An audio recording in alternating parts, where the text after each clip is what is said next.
Good evening, everyone, and welcome to our Talk with Ty City Manager listening session. We are so glad that everyone is here this evening and is here to join us. We also welcome those who are streaming online on our YouTube page. And we also bring you greetings from Smith Active Adult Center. Just a little bit about Smith Active Adult Center. It's one of the wonderful centers here at the City of Greensboro that provides diverse year-round programs, activities, and services for all of the active adults in Greensboro and Guilford County. So if you haven't visited Smith, come visit Smith. It's a gem in our community. We would also like to acknowledge Dr. Goldie Wells, our City Council member who is representing District 1. Welcome, Dr. Wells. District 2, welcome, Dr. Wells. And we also want to encourage those online to please enter your questions and comments in the comments section on YouTube. And for those who are in the room, we have a microphone set up over to the side so you can pick up, you can come over here and get in line, and we will actually have you ask the questions and make sure that we have the flow of the room going. So if you could just come up and come to the mic, that would be awesome. And without further ado, at this time, it is my pleasure to welcome our city manager, Mr. Taiwo Jaiyeoba. Thank you so much, Maria. I appreciate that. Good evening, everyone.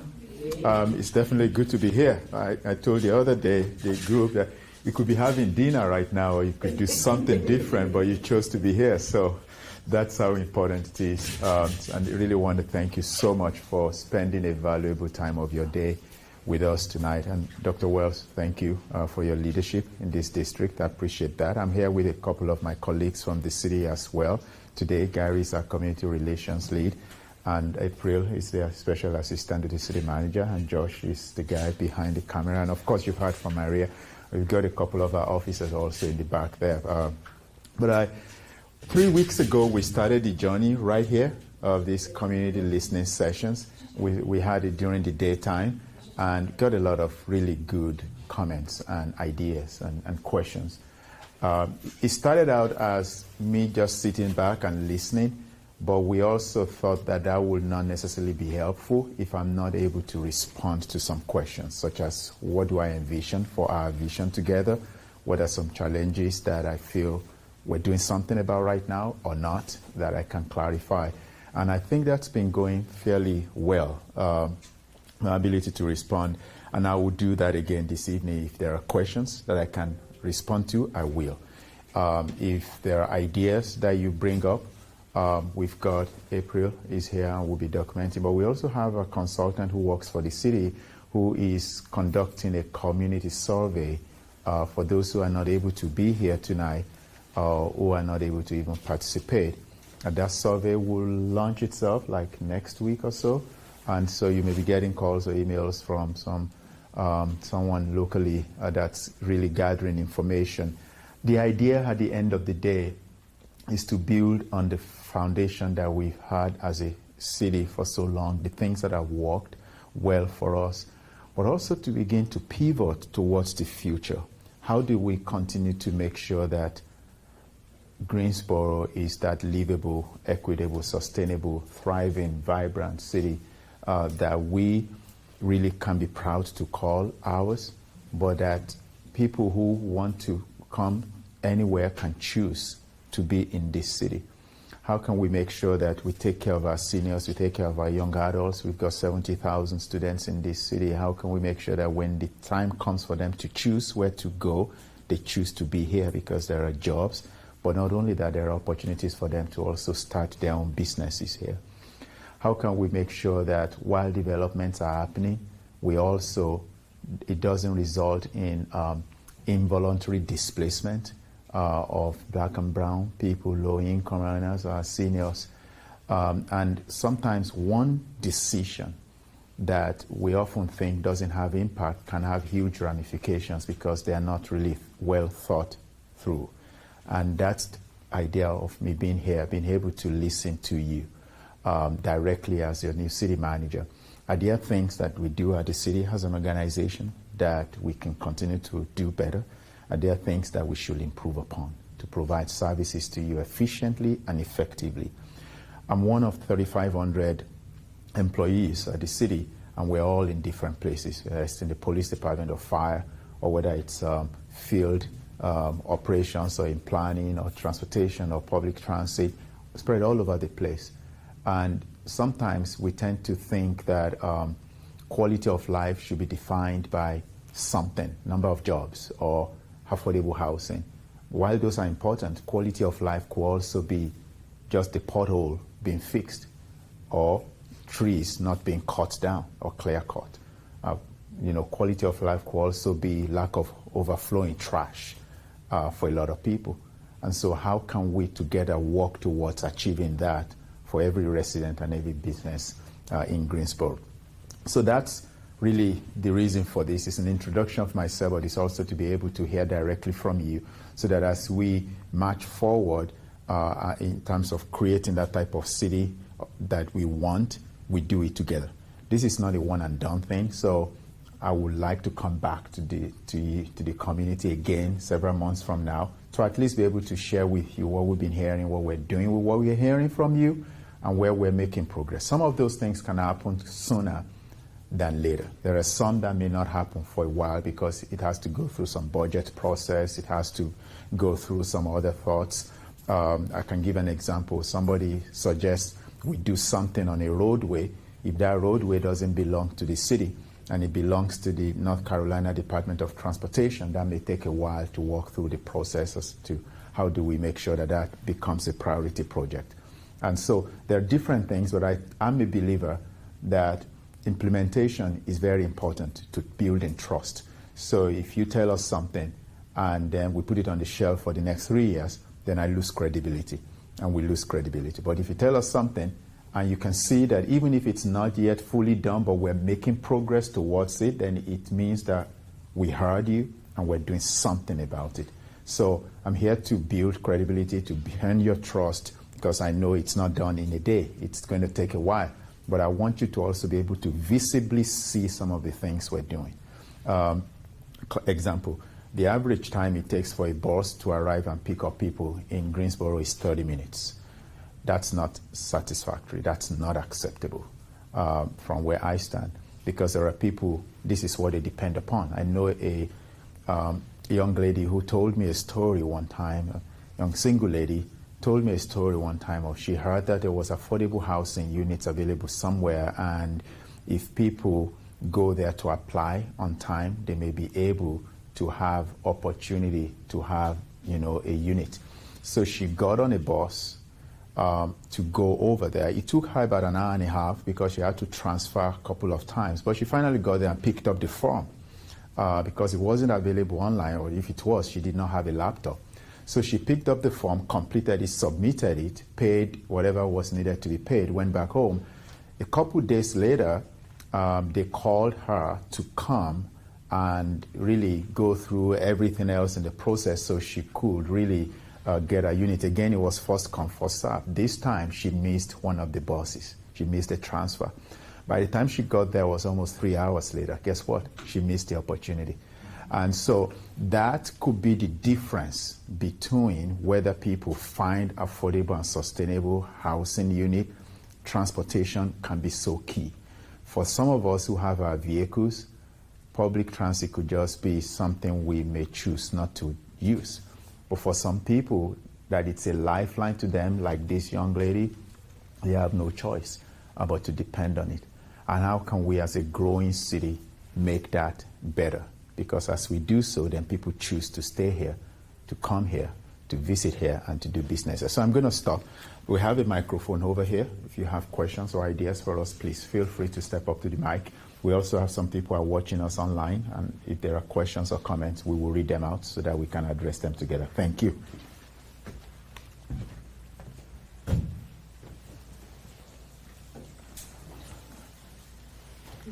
Yeah. Yes, please.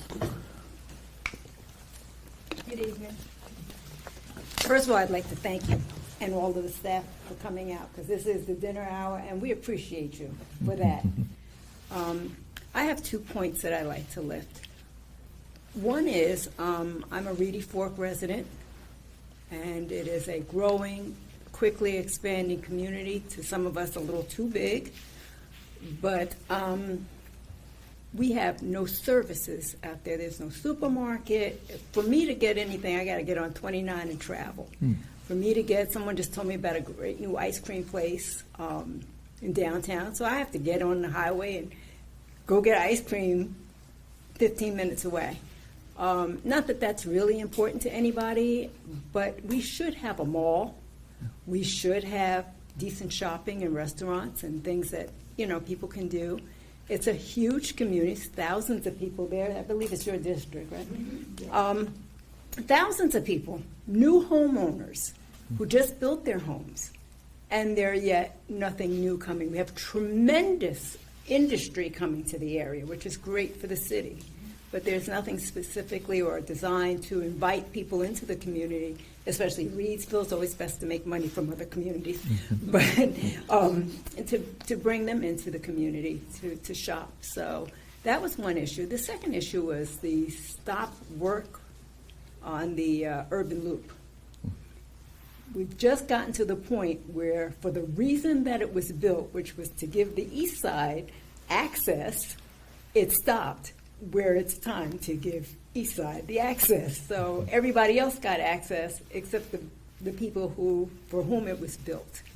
So I'd like to know what the delay is on that, and when do you think that'll be finished so that we can have access to Battleground and everything else in this community. Thank you. Okay, thank you. The East Loop, that's the state highway that has that break in the middle, yes. So I know that that's not a situation unique to just Greensboro. I know that's a situation that's statewide because of transportation funding challenges. Pre-COVID, it was bad. And what we're discovering now is that a number of roadway projects have been stopped or paused because of funding issues.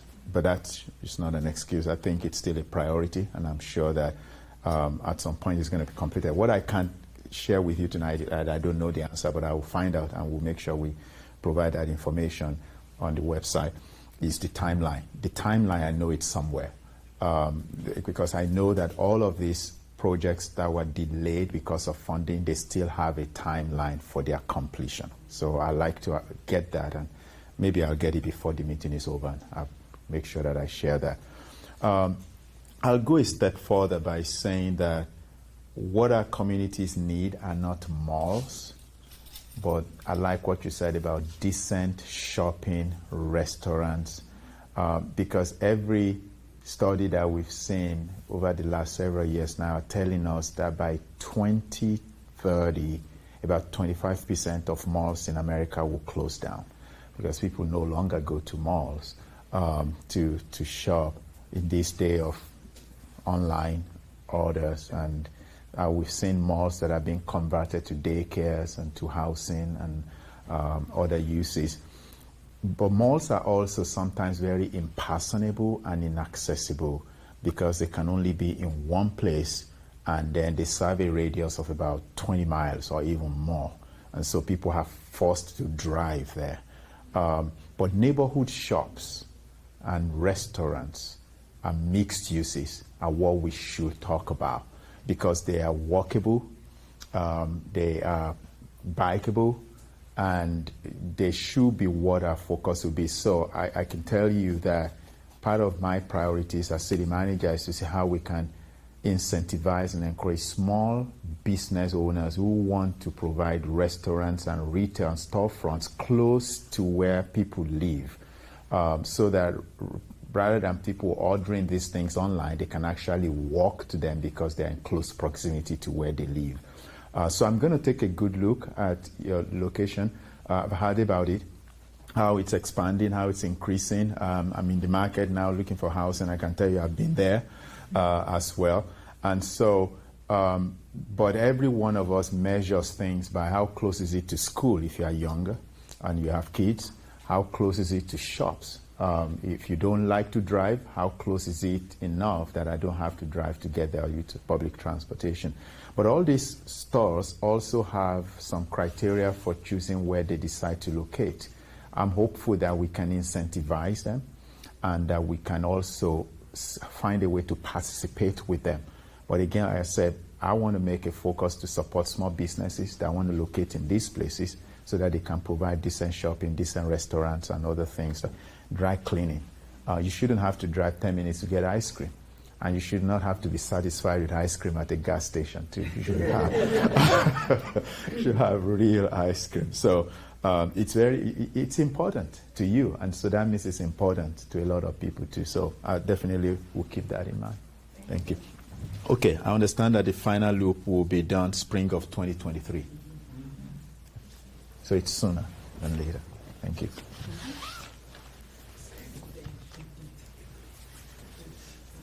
Are there any other questions? Please feel free. Thank you.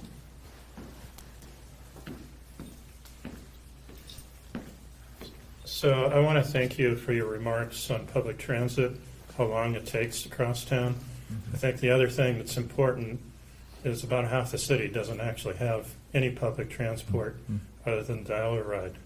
The whole west side pretty much has no public transportation, and we badly need better connections to the airport, to the various jobs, especially the new warehouses coming in for Publix and the other FedEx. People actually have to transfer to parts in order to get to a lot of these facilities, so it takes even longer, 2.5 or even 3 hours one way. So it is, our public transit is, I think, reasonably well supported.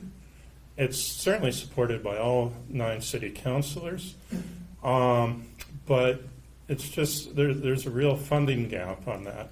The other thing, my other comment is, I'm a person who is personally dependent upon bicycling or public transit. I'm unable to drive. One of the reasons I moved to Greensboro is that it's very affordable and that it in fact does have public transit, and it connects to Amtrak and to the airport eventually. But what is frustrating in this community is how pedestrian projects and bicycle projects keep getting delayed, oftentimes for years, and the explanations we get from city staff, from GDOT, the explanations make no sense. And so the other frustration is, for instance, Yanceyville was just recently repaved. In the bicycle master plan, they were supposed to put in bike facilities. The city decided not to at the last moment. And so the question is what is the priority of the city? Is it to support people to get around by car?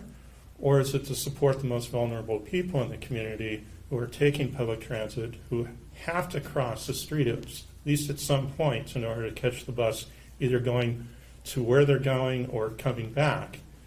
And so I want to know is what is the city's priority on transportation? Thank you. Wow.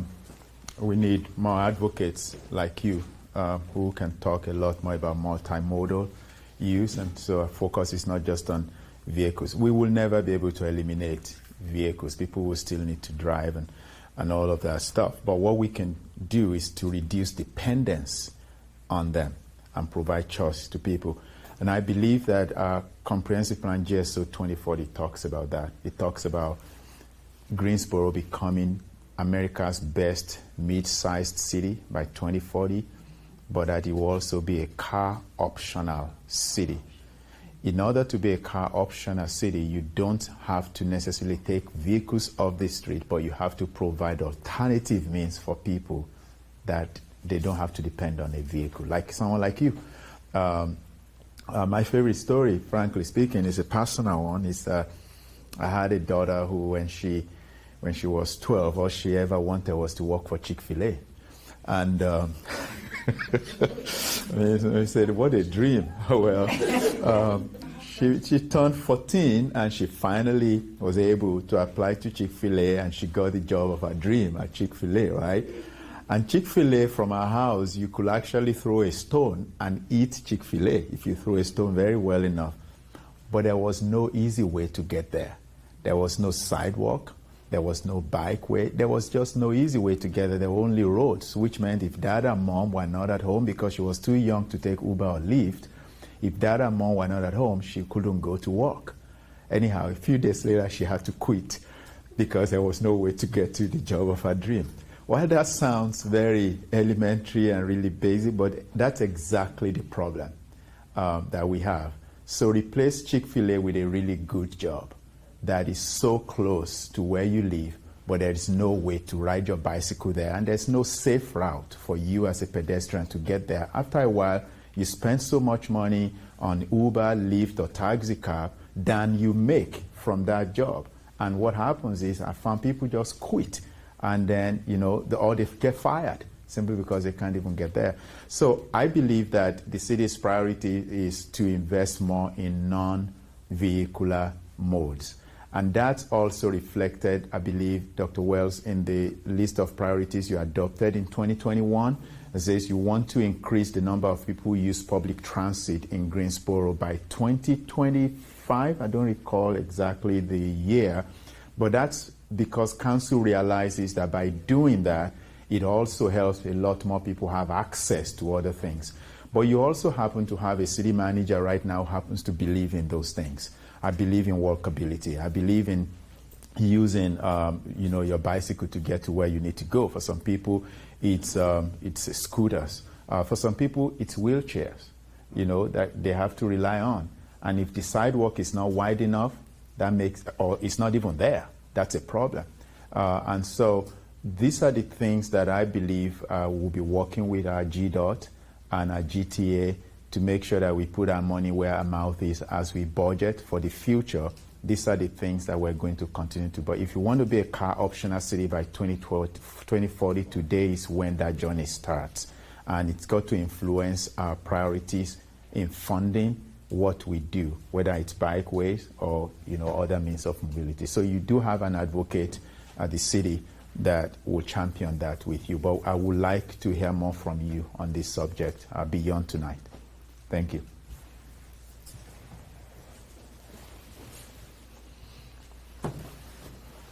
Well, Ty, I know we had a walk-up question. Okay. That might be the first of the listening series. Someone said they had a class they needed to take, and they walked in and told me a question they wanted to ask. So Okay. we have a walk-up question. Okay. So I'll let you know what that walk-up question was. Okay. She said she lives in the Pisgah Church area, yeah. and she said that there's quite a bit of noise over on Pisgah Church with loud trucks going up and down the street, and she was just wondering about potential for noise ordinance for loud vehicles. I guess also they're playing loud music, and what the city could possibly do about that. Okay, thank you. Noise ordinance, there's only so much you can do with noise ordinance outside of regulating parties and people going to bars and all of that. And I don't believe that we should erect noise barriers on every street, because it creates a tunnel. And then the implication of that is that the noise is even worse, because then you put loud vehicles between walls. So it will have to be an enforcement thing, whether it's people parking where they should not, or maybe they are driving at certain hours and they are burning tires and things like that. It will have to be a way to enforce that. But it starts, though, I don't know if Pisgah Church Street is city-owned or if it's state-owned. So It's city. okay, city-owned. So if it's city-owned, then I have to take a closer look at what our ordinance can do to help with that. Maybe something about speed limit could be that we look at speed limit and modifying that but then we still have to enforce it. One thing that we have found can work is when you put those police signs that will tell people, that will show people how fast they are moving, but there are a lot of people who still violate that. So I think it goes back to something we've been hearing since I started these listening sessions, and that's enforcement. While we may have noise ordinance that provides or stipulates how we can address this, and how do we make sure that we can actually enforce it, that people still don't violate it or they stop violating it. So over time, I can't tell you that right now that will be eliminated completely, but that's something that we definitely will take a good look at, especially since we own that corridor. And I don't believe it's just on Pisgah Road. I've heard also, and I've actually experienced this myself, where I live, downtown right now, taking a walk to a restaurant the other day, and the guy was probably doing 80 miles an hour on North Eugene Street. It was fast and just kind of blew through 3 traffic lights in like seconds. And I was wondering where the police were, you know, and I totally forgot I was the city manager at that moment in time. But I could not believe it, but that happens. And so it's probably on city streets, and how can we better regulate some of those and enforce them so that we can have, because livability, again, goes back to a livable environment. Noise makes a place unlivable, period. And after a while, people walk with their feet and they move somewhere else, and that's not what we want. Any more questions from the room right now? Because we do have an online question. Can you discuss what you found to be Greensboro's biggest strengths and our biggest weaknesses? Very interesting. Yeah, I think we have a lot of strengths, and that's why that's one of the reasons I made the decision to be here. The gentleman mentioned it. We have the cost of living in Greensboro is still relatively affordable compared to 2 larger cities than us, right? Charlotte is number 1, Raleigh is number 2, Greensboro is number 3. We are still more affordable than Wilmington or Asheville. We're still more affordable than Durham and a number of other cities that are below us. We have challenges with affordability, but relatively the cost of living here is an attraction.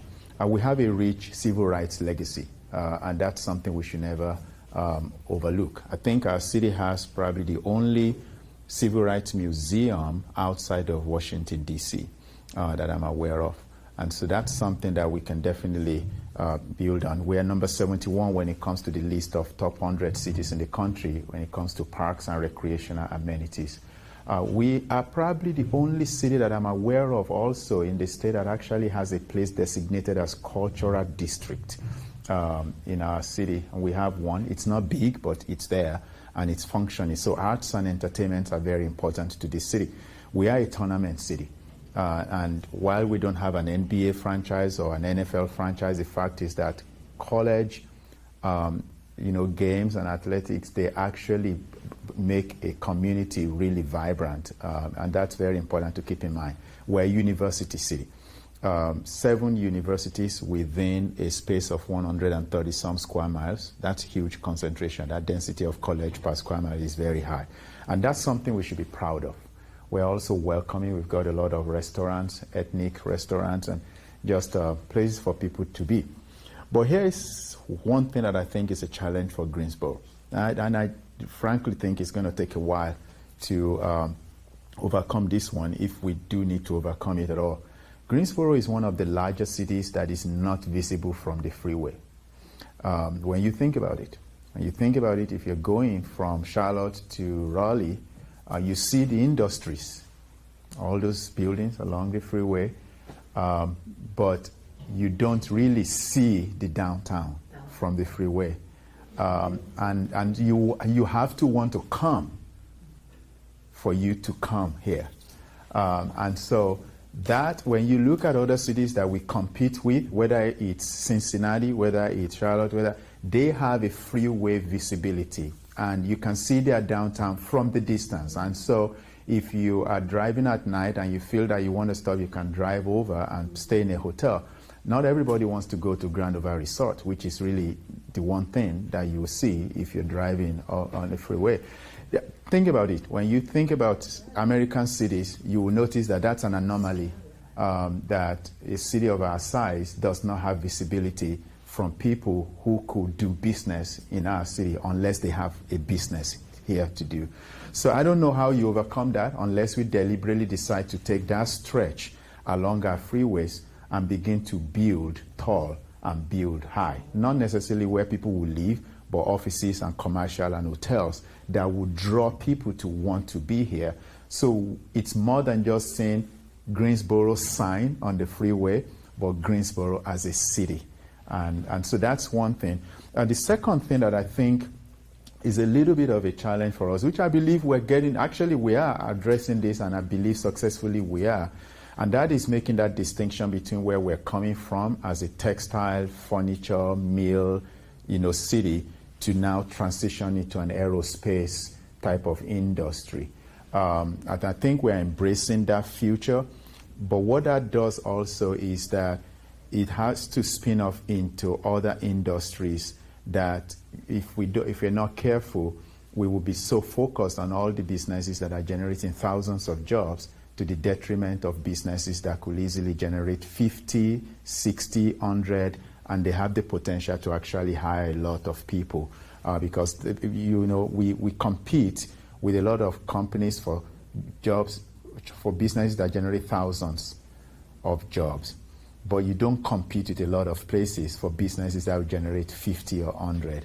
And so if we encourage those, that will really be very helpful for us. I think that when we think about, I always, and this is just my own thought here, but I think I may be correct here, and that as more and more people find a place like Charlotte or the Triangle more expensive to live in, they will begin to move into Greensboro to buy because it's still relatively cheaper. And it's an hour away from the Triangle and just a little over an hour away from Charlotte. And I worry that if people do that, it increases the value of homes in Greensboro, and it ends up pushing people who are struggling right now out further. And when people live further out, then transportation becomes an issue, especially when it comes to connecting them with jobs. I'm very keenly aware of that I'm thinking that will begin to happen in a year to 24 months. And if we don't have things in place today to mitigate displacement, we may be in a situation where people who live in our city can't even afford to live in our city because others are coming here. I can tell you that the higher we go, there are people who came from New York and Boston, come to Charlotte. They sold their homes, millions of dollars, came to Charlotte and bought those homes cash. And I was reading in a news report today that Charlotte is the second city in the United States where investors have bought a lot of single-family homes and in turn are renting them to residents at a very exorbitant price. And so Charlotte residents who are not able to afford are beginning to gradually move to Iredell, to move to South Carolina. And that's not a good thing for a city. And I worry that as those places become more expensive, Greensboro becomes an option, and what happens is that rising prices may end up displacing a lot of our residents. So that's something that I believe is a challenge to us, but I also believe it's one that has an answer in terms of policy that we can start addressing from today. Wonderful. Thank you, Ty. We have another one from online. What is the biggest change, it's a deep one, you expect to implement within the next few years? Oh, wow. Wow, if I had a magic wand, which I don't have, the council is my magic wand. So we hope that, the beauty of this is this. On almost everything that council has identified as their priority, probably everything, I'm totally in alignment with as well, whether it's sustainability, whether it's housing, whether it's transportation, jobs creation, all of that. But I go back to public transportation. If we can solve our public transit, challenges, I think we can get more people close to jobs. We can get students to high school students to schools. We can get, give people options to get to where they need to go without having to drive. We have a strategic, I believe, action plan or energy plan that talks about how we're going to be a carbon neutral city. And the more we drive, the less or the further we are from that goal. And so I believe that in the next few years, I would like to see most of our buses move within 10 to 15 minutes rather than 30 minutes. So people don't need to have their schedule to know, that a bus is going to arrive on time. I would like to see some form of trolley in our downtown that connects, areas where people go to eat, and it becomes more of a tourist attraction. In a few years' time, I'd like us to obviously see the completion of our downtown Greenway Loop. I think we are right about 3-point-some miles right now. So it's at completion, it's supposed to be about 4.4 miles that will connect with 100 miles of existing greenways. In a few years' time, I would like people to come here to Greensboro because it has become the center of arts and culture and entertainment for the Southeast. So somebody who lives in Tampa, Florida, chooses to come to this city simply because they want to go around and see all the arts and entertainment. So investment in public arts will be very important. In a few years' time, our population is going to be over 300,000 people, and we cannot afford to have too many single-family housing units without having opportunities for townhouses. I'll tell you why. The state, I believe, is the state, I forgot, I think it's the Department of Health and Human Services, has projected that by 2030, 1 out of every 4 North Carolinians will be over the age of 60. And for the first time, the number of people over the age of 60 will exceed the number of millennials. Think about that for a minute. That means the type of housing that a 60-year-old wants to live in is not one where they want to wake up on Saturday morning and be mowing the grass for over half an acre. They want to live in a manageable place, housing product. But they also don't want to have to leave their community simply because they aged. They want to be able to age in place, stay in place, not lose their doctors, not lose their dentists. So if you provide different housing products in the community, then I can choose to move from my single family home to a townhouse simply because I aged and I'm downsizing. I see that happening, and I see us that in a few years' time, we will be the envy of a lot of other cities that are seeking to attract jobs like we have been attracting, because again, it's ease of movement. You can get anywhere in this city within 15 to 20 minutes, and jobs should also be accessible within that period. So I have a lot of thoughts about, what will happen in a few years' time, but it's going to take a lot of funding. It's going to take a lot of council decision. I believe that this budget, that will be the first one that I will be presenting as city manager to council. I'll be proposing some ideas in terms of how we invest in our vulnerable corridors and how we invest in public transportation, and also how we can continue to make sure that equity drives a lot of investments that we make in this city. Thank you. Thank you, Ty. And let's go for the light rail system, not the trolley. Let's go all the way. I said, no, I'm not committing to that. Okay, all right. Speaking of that, what steps will the city take, is our next question, to fight climate change? Okay. We do have one of the council's adopted priorities also talked about sustainability as well. So council is very mindful of that. I don't know how many of us here tonight know that Greensboro was the first city in the state to actually convert its fleet to hybrid electric. So we're a champion when it comes to fighting climate change. But you mentioned light rail. While I don't believe that Greensboro can have one on its own because of the population and the size of Greensboro, I believe we can have a streetcar. I believe we can have a trolley system. And that's another way to really help. But investment in public transit can also help to contribute to climate change. But there is something that concerns me as a new resident of Greensboro and as its city manager, is that our trees. I have not, back in Charlotte when Mayor Anthony Fox was the mayor, the city of Charlotte set a goal that by 2050, the city will have 50% of its area covered by trees, 50% tree canopy. That was a goal that came out of somewhere, but unfortunately, though, Charlotte is at that time when that goal was set, I think Charlotte was at 47%. So the goal was to make it 50% by 2050. I think Charlotte is at 45% right now. It keeps going the other way. Why? Because people clear cut trees. We do it too as government agency when we're clearing the roads for streetcar or clearing the road for light rail or removing trees. I think we need to be mindful of how we treat the environment. We need to be mindful of how we clear cut trees.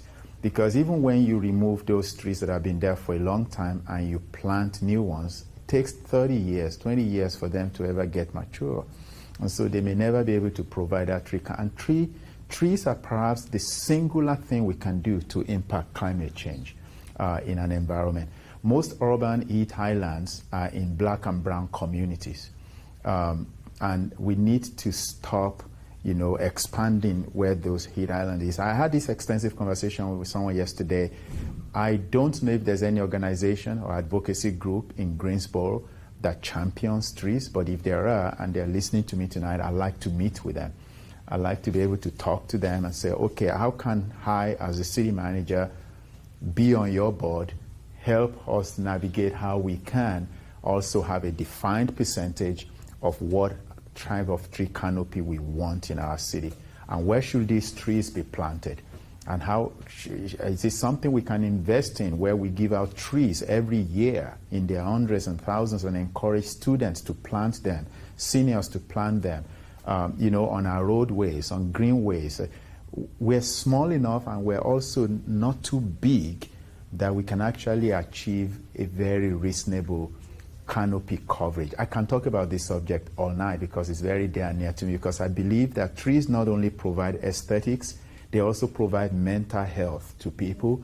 They also provide physical health for people.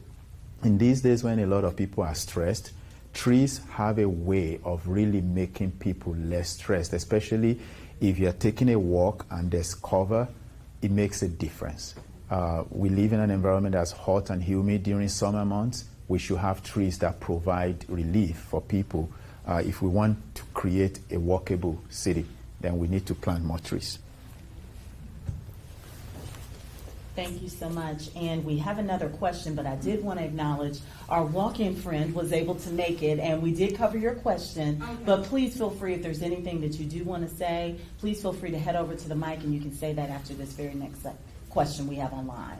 Okay? Okay. Thank you. Our next question is there any East Side development coming that you can discuss with the audience tonight? Yeah, the thing with economic development opportunities is you can't say them until they actually come alive. But we do have the Little. That's one I can talk about, obviously, that council took action on. While I know there were a number of concerns around that, the fact is that it's located in a food desert, and I hope it happens sooner rather than later.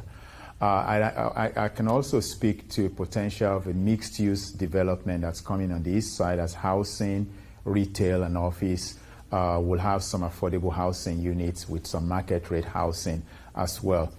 The last week I asked a couple of our staff to take me on a tour of the redevelopment commissioned properties on the east side of town to identify them and which ones can we really position and market them to developers who are looking to do mixed-use development, not just housing, because I worry that when we concentrate affordable housing in one part of town, the connotation is different.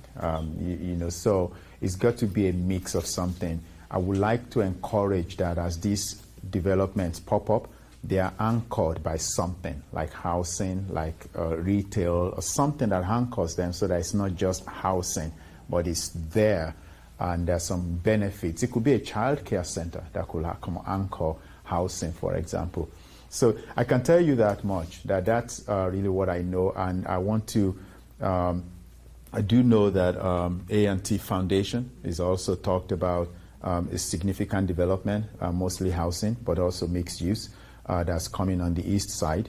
And I can tell you that the universities are actually making a lot of effort to see things happen on the east side. So I'm going to be meeting with the Real Estate Foundation in a few days at A&T to really learn more about the vision, the future. Today I met with the director of a Coliseum, and one of the questions that I asked is, how is this investment here positively impacting this side of town? Those are the types of things that I'll be looking to see. That it's not enough to just have a development, but what's the overall impact of that development in a positive way on the east side of town.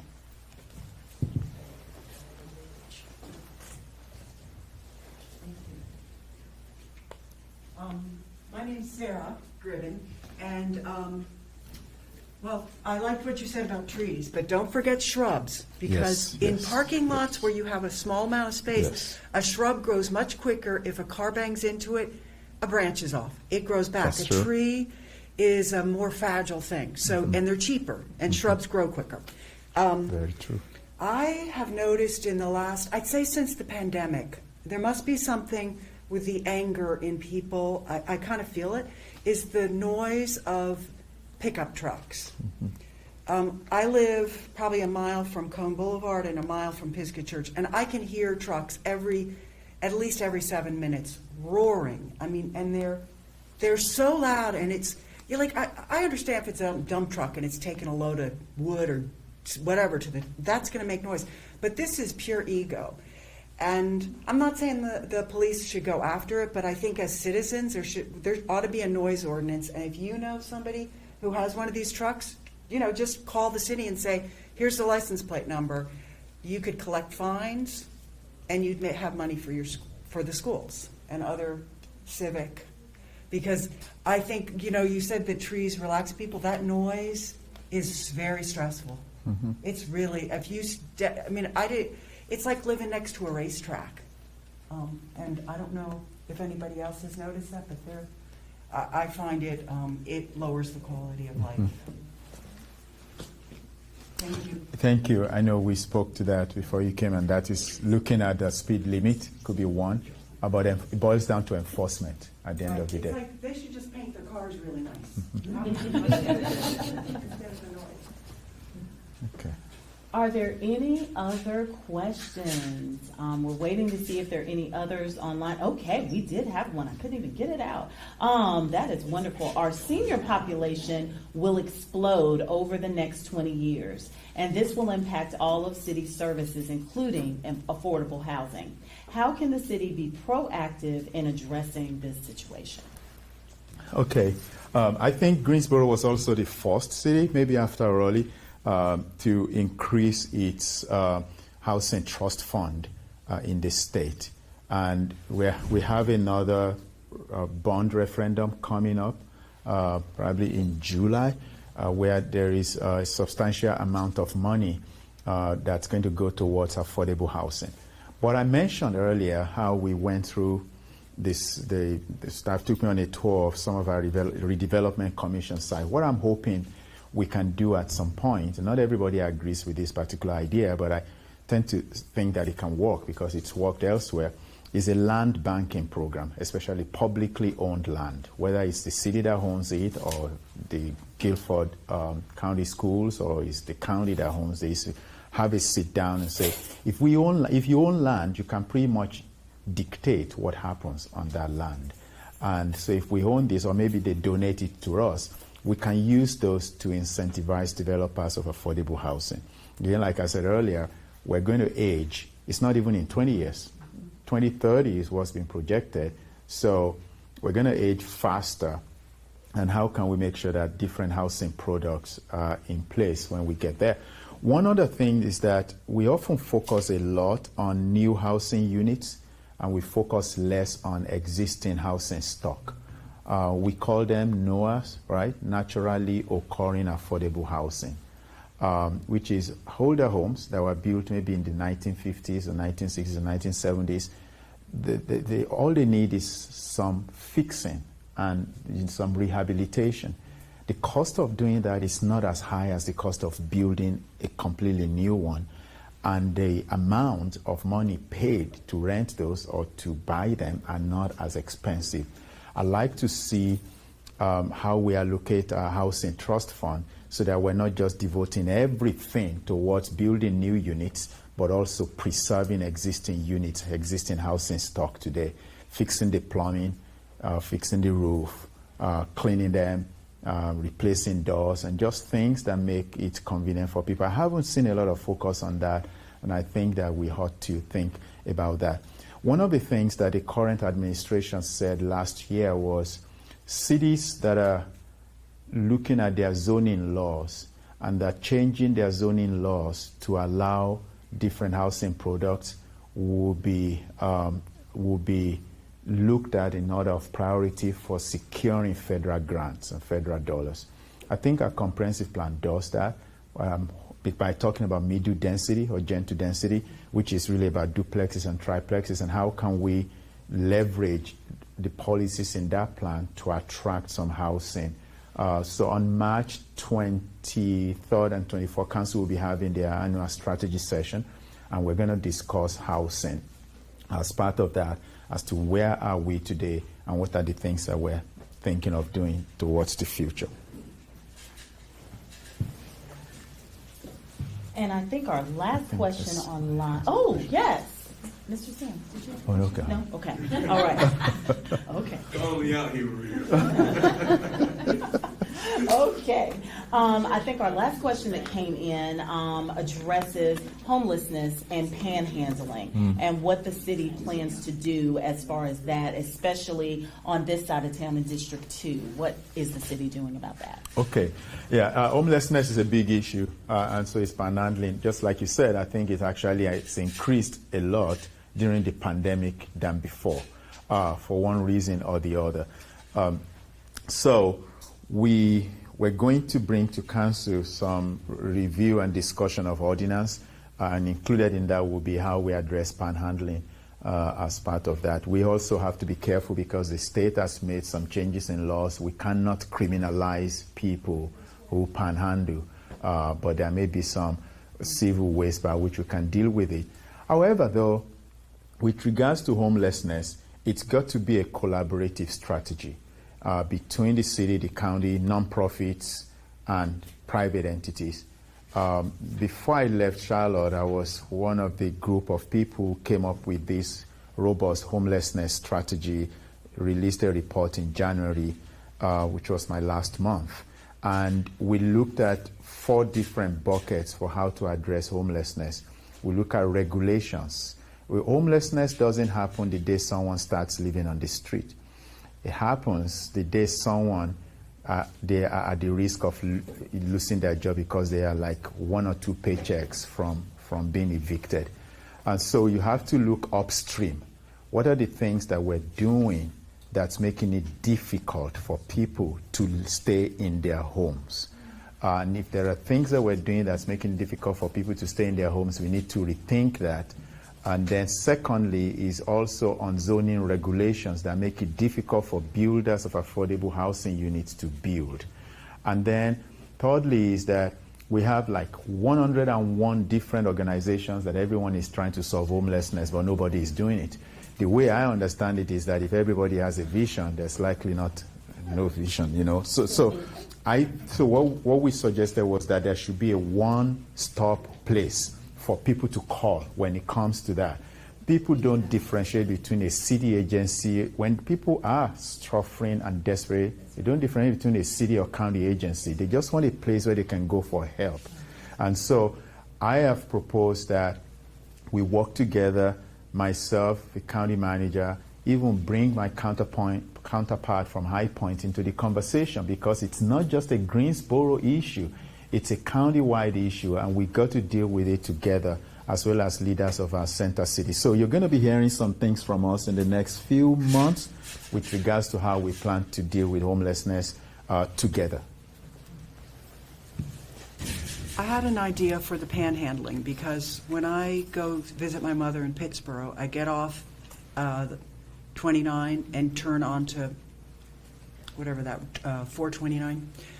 And there's so much plastic trash. The trash in why don't we incentivize the people who are on the curb to go walk like 50, 70, 100 feet and pick up the plastic and all the trash?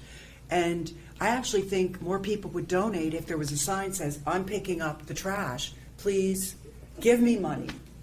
I gave a guy $20 one time because I was feeling, like, I said, "Could you please pick up some of the trash? I gave you a lot." So, I mean, that was just an idea I had.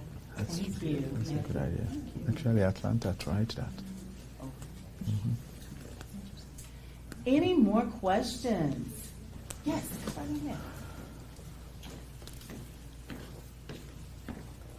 So many of us here in Greensboro would love to see a very progressive community, especially with all the universities around and that sort of thing. So I have a tricky question for you. Minneapolis eliminated single-family zoning. Would you consider doing that here in Greensboro? I believe Charlotte looked at it at one point. I can't remember if they approved it or not. But what it does is it incentivizes everybody to increase density. I know that Mayor Vaughn has tried to promote infill development here in Greensboro, and it's been a real challenge. But how do you feel about eliminating single-family zoning? Okay, that question nearly got me fired in Charlotte.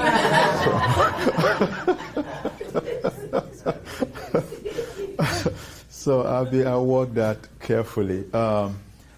I think while it makes a good headline, it's not actually true that you can eliminate or you will eliminate single-family zoning, because you will still be able to build single-family housing. However, what I think that statement is saying is that, can we actually remove from policies or regulations restrictions on building on any lot within a city or a jurisdiction? That's what Minneapolis did, and that's what we did in Charlotte. In Charlotte, I led the effort, but I started with a premise. What percentage of our housing area today is exclusively dedicated towards single-family housing, where you cannot build townhomes, you cannot build duplexes, you cannot build apartments? And to my horror, found out it was about 84%. 84% of Charlotte's land area, you can only build single-family housing, nothing else. And so I started looking at others. We made it into the New York Times, and they looked at Charlotte, they looked at San Jose, they looked at others. In San Jose and some other cities, sometimes it will be 90-some%. In New York, it's 15%. And so as we started realizing it, areas where you have the larger land area devoted to single-family housing were also areas that were getting very expensive, because not everybody could buy single-family housing. So what we did in Charlotte was to say, you should be able to build any type of housing on any lot in the city, period, provided it's configured enough and the site is not awkward. You should be able to build at least 2 units and 3 units. And we did a marketing thing, and we found out that on 96% of Charlotte's land area, you could build duplexes. On 77%, you could build triplexes. And then you could put quadruplexes or quadplexes, or what we call quads, which are 4 units in one, on arterials, because they are bigger. You don't want to put them inside neighborhoods. You put them on major roads where people can easily access them if they use transit and all that. I believe it's possible in Greensboro. While it's not necessarily saying, oh, we will not have single-family housing or anything like that, what it means is that on any lot that's configured right, people should be able to build more than single-family housing. It also means if I build a single-family housing for about 1,500 square feet, I might be able to build an accessory dwelling unit or granny unit on that same lot. What this does, and I believe years to come, we will look back on this time and we'll see the rewards of doing this. People of color need to create wealth. Renting homes don't create wealth. It's home ownership that creates wealth. But what we're finding out over and over and over again is that purchasing single-family homes is increasingly getting out of the reach of people of color. But if you reduce the square footage, it's possible to actually own a home. And if you have a single-family home and you are able to build an accessory dwelling unit or granny unit behind it, you can rent that out too and generate income for yourself. And so there's so many ways to do these things, and I believe it's possible here. I just think that that's what allows infill development, so you're right. And I think that evidence from other communities that have done it is that it's yielding fruit. It may not happen overnight. No zoning results ever happen overnight. It takes years. But people are worried that the single-family home is the American dream, and what you're saying is that you're taking the dream away. But I believe that every dream evolves. It's not just, the dream is not about having a single-family home. The dream is about being able to succeed, prosper, and be happy. And I think that there are people who buy 750 square foot townhome and just be happy and be prosperous and be successful. And so I think that if we offer different housing products, we take care of our seniors, we take care of our young people, and we take care of people when they retire and that they don't have any more increase in income, but their property taxes continue to go up. But if they buy a smaller sized home, they are able to actually safely and affordably live in their community. So you bring up a very good point, but like I said, nearly got me fired. But it's something that we definitely can make happen here. Well, Ty, I believe this is our very last question, and then we're going to start wrapping up. What is your position on minority women business enterprise, and how do you plan to get them more active in our projects for the city of Greensboro? Oh, wow. That's another really good question. So we definitely take that serious at the city. And so to me, it starts with a pipeline. The same way I talked about homelessness. It doesn't happen the day people start living on the street. The whole thing about minority business, small business, women-owned business enterprise, it starts with a pipeline. We need to have pipeline of people who will see an opportunity and they will say, I want to be part of that. Because the justification sometimes for excluding minority businesses or women-owned businesses is that, oh, we don't have enough. We did a lot of search and we couldn't find any. But if there's pipeline, that excuse becomes totally null. So I think it's really about starting with pipeline. So working with the universities and colleges to make sure that we get women-owned businesses, minority-owned businesses. That's one. Two is mentoring. I think every time we give contracts out to, big contracts out to companies, we should also ask them to mentor minorities or small businesses or women-owned businesses, so that even if they're not qualified today, by the time the project is over and you've been mentoring them, next time there's an opportunity, you've prepared them and opened the door for them to participate. When I worked in Atlanta as a consultant a long time ago, we were dealing with the city of Atlanta's, I believe it was 12% for minority business or women-owned business, but overnight, council in Atlanta took it up to 32%. And so you couldn't win a contract, a major contract in Atlanta. Erin and I have worked together for a long time. He's my consultant now, but we've worked together for a long time, and we went through this whole thing together, where the city of Atlanta or the metropolitan area rapid transit system will not take less than a major percentage from you when you go after a project. They will not even look at it. And so when you're going, they don't want you to just demonstrate in good faith. They want to see it, that you're actually doing it. And I believe we had to have someone who was monitoring that on a regular basis to make sure that we were actually doing what we said we would do, and to also pay them on time, because that was very important to do. So I believe the City Council is providing good leadership, especially from Dr. Wells, Councilmember Hightower, and over time, as we go through this, we will continue to see that reflected in a lot of opportunities that come out of the city. But again, I still believe it's a pipeline. We need to mentor people. We need to get them ready. So even if the opportunity is not today, the opportunity is there before, another time. Well, we love the hand clap. Thank you so much for that. Thank you. Well, thank you so very much, City Manager Jaiyeoba. We just want to make sure that we continue to do these things and go out into the community to hear what the citizens of Greensboro are thinking and what they need. We're so grateful that you all participated in the room. Thank you so very much. And those who participated online, thank you so much. And next time, we will be actually at the Katie Dorset Council Chamber on Monday, February 28th. Then we will move to Leonard Recreation Center on Wednesday, March 9th. And our final listening session will be Thursday, is that the 11th, March 11th, at Kathleen Clay Edwards Family Library. So again, that is our roadmap, that is our plan. So I don't know if she wants to say it's the 11th. Did someone want to say something? No, don't know if Dr. Wells wants to close. Yes, and I will definitely call Dr. Wells up. But again, thank you so very much, and thank you for taking out the time. And Dr. Wells, did you want to say anything at all? Well, the first thing I want to say is I appreciate the fact that our city manager is coming to listen, and the fact that you came to share.